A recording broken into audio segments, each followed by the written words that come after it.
Students, मैं बिलाल निसार आज एक नए लेक्चर के साथ आपकी खिदमत में हाज़िर हूँ। प्रीवियस लेक्चर में मैंने केमिस्ट्री की डेफिनेशन को एक्सप्लेन किया था, तो ब्रांचेस जो हैं वो आज हम एक्सप्लेन करने जा रहे हैं कि केमिस्ट्री की कौन कौन सी ब्रांचेस हैं। तो चलिए स्टार्ट करते हैं। Branches of chemistry. सबसे पहली ब्रांच हमारे पास होती है physical chemistry. Considered with the relationship between the physical property of the substances along with chemical changes in them. इस डेफिनेशन को अगर देखें तो इसका मीनिंग ये है हमारे पास कि सब्सटेंसेस की जो फिजिकल प्रॉपर्टी हमारे पास होती हैं उनका रिलेशनशिप होता है किसके साथ, जो केमिकल चेंजेस इनमें आती हैं।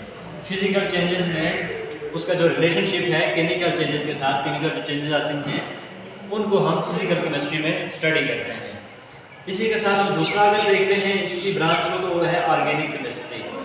ऑर्गेनिक केमिस्ट्री में हम किसको स्टडी करते हैं? Study of those compounds which contains carbon and hydrogen. इसके दो जो मेन बातें हैं वो है कार्बन और हाइड्रोजन। इसमें ऑर्गेनिक केमिस्ट्री में हम study of those compound which contain carbon and hydrogen called hydrocarbons and their derivatives.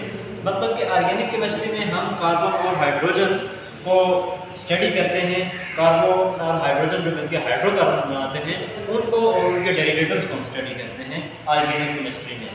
Organic chemistry जो है वो इसमें हम जो देखते हैं हाइड्रोजन और कार्बन ये लिविंग ऑर्गेनिज्म होती हैं, नॉन लिविंग नहीं होती बल्कि लिविंग ऑर्गेनिज्म में आता है हाइड्रोकार्बन्स।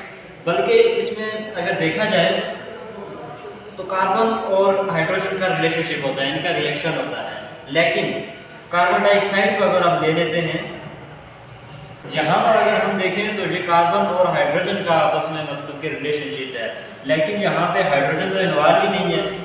इसी वजह से इसको हम ऑर्गेनिक केमिस्ट्री में नहीं देते। जो जो हमारे पास रिलेशनशिप है हाइड्रोजन और कार्बन का वो हम ऑर्गेनिक केमिस्ट्री में डिस्कस करते हैं। अब इनऑर्गेनिक अगर देखा जाए तो ये उसका बिल्कुल मुतज़ाद उलट है, क्योंकि इसमें हम नॉन लिविंग ऑर्गेनिज्म को स्टडी करते हैं और इसमें हम deals with study of all the elements and compounds except hydrocarbon and their derivatives. मतलब कि ये इस ऑर्गेनिक का बिल्कुल उलट है। उसमें हम हाइड्रोजन और कार्बन को बिल्कुल डिस्कस ही नहीं करते, बल्कि इसके अलावा जो जो हमारे पास केमिकल्स होते हैं या कंपाउंड्स हैं उनको डिस्कस करते हैं। इसमें हमारे पास मेटल्स होते हैं, मेटल को हम डिस्कस करते हैं इनऑर्गेनिक केमिस्ट्री में। चौथे नंबर पे हमारे पास है एनालिटिकल केमिस्ट्री। एनालिटिकल केमिस्ट्री में हम किसको स्टडी करते हैं? Deals with the study of qualitative and quantitative.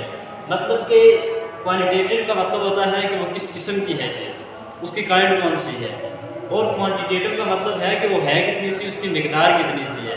जब हम मिकदार को डिस्कस करते हैं तो वो क्वांटिटेटिव है, जब हम उसके टाइप या काइंड को डिस्कस करते हैं तो वो हमारे पास उस चीज़ की क्वालिटी होती है। ये हम किस में डिस्कस कर रहे हैं? एनालिटिकल केमिस्ट्री में डिस्कस कर रहे हैं।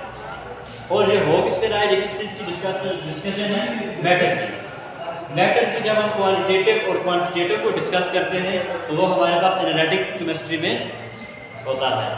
अब हम जाते हैं इसके जो नेक्स्ट टाइप है, ये 4 टाइप्स मैंने आपके सामने डिफाइन किए, इसके बाद मज़ीद भी 4 टाइप्स हैं, उसको आप पढ़ते हैं। केमिस्ट्री की हमारे पास जो 5वीं ब्रांच है वो है इंडस्ट्रियल केमिस्ट्री। इंडस्ट्रियल केमिस्ट्री में चलिए देखते हैं इसमें क्या है। Deals with the study of techniques and chemical process for the preparation of different industrial products. Example है सीमेंट, ग्लास, फर्टिलाइजर्स। हमारे पास जो इंडस्ट्रियल केमिस्ट्री है उसमें हम डिस्कस करते हैं जो टेक्निक्स यूज़ करते हैं, किस लिए हम जो मतलब चीज़ें बनाते हैं, जैसे सीमेंट की एग्जांपल दी है, ग्लास शीशा की एग्जांपल दी है, फर्टिलाइजर लिखा है, खाद वगैरह बनाते हैं, या ग्लास या सीमेंट जो कुछ भी बनता है इंडस्ट्री में, जो कुछ भी बनता है उसमें केमिकल प्रोसेस ज़रूर होता है, और उस केमिकल प्रोसेस की वजह से इंडस्ट्री में हम ये वाली चीज़ें बनाते हैं। केमिस्ट्री की इस ब्रांच में हम केमिकल प्रोसेस से इन चीज़ों को तैयार करते हैं। अब हमारे पास नेक्स्ट आ जाती है न्यूक्लियर केमिस्ट्री। न्यूक्लियर केमिस्ट्री में हम स्टडी करते हैं न्यूक्लियस को, study of changes occurring in the nuclei of atom. किसी भी एटम के न्यूक्लियस को हम स्टडी करते हैं कि न्यूक्लियस से जो शुआएं या जो हमारे पास रेडिएशन होती हैं वो इमिशन हो रही हैं या फिर अब्जॉर्ब हो रही हैं, उनको हम स्टडी करते हैं न्यूक्लियर केमिस्ट्री में। अब हमारे पास आ जाती है बायोकेमिस्ट्री। बायोकेमिस्ट्री केमिस्ट्री की वो ब्रांच है जिसमें हम किसको डील कर रहे हैं, स्टडी कर रहे हैं लिविंग ऑर्गेनिज्म। मतलब कि जो चीज़ें हमारे पास जिंदा हैं, जिंदा चीज़ों को हम डिस्कस करते हैं बायोकेमिस्ट्री में।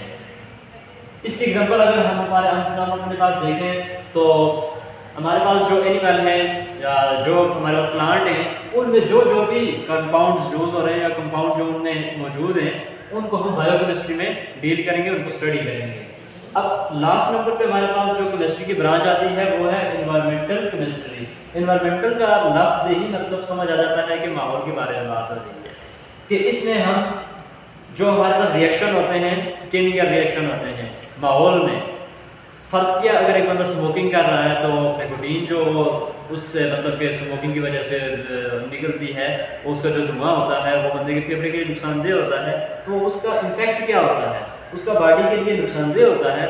ये इसका इम्पैक्ट है, ये एक केमिकल मटेरियल होता है और केमिकल मटेरियल का जो रिएक्ट है और ये सब कुछ इसको जो स्टडी किया जाता है वो एनवायरमेंटल केमिस्ट्री में स्टडी किया जाता है।